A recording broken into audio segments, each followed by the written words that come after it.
دې زړه درد وکړي کله ناکله اذان وشي نهایت زیات 10 منټه 15 منټه 20 منټه مخکې اذان وشي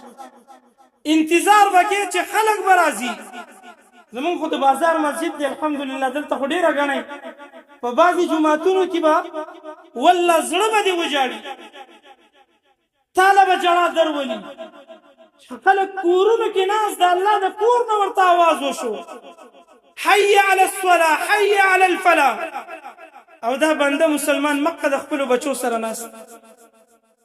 زما محترمو دا د مسجد ادب دی ادب چې په جومات کې اذان شروع تا روزګار نه پرېښستو ته د جومات بې ادبي کې ته د مسجد بې ادبی که جومات کې اذان شروع جمع ولاړه وه ته په دوکان کې ناست وې دا داسې ده چې تا د مسجد بې ادبي وکړه بې حرمتي دې وکړه که جومات کې اذان شروع جمع ولاړه وه ته په خپل کور کې په قلار ناست وې تا د مسجد بې ادبي کړې د مسجد بې ادبی زمونږ خلک وایي چې ګینې دلته راشي ورانې وکړي یا ګندګي وکړي دا به بې ادبي نه زما محترمو تاسو هسې دې عرب ته دا خبره ور وارته وایي چې عرب کې یو مېلمه راشي او ته ورسره نه کښېنې ټیم نه ورکړې نو مېلمه څه وایي چې ما ته یې سپک نظر کړی وایي که نه وایي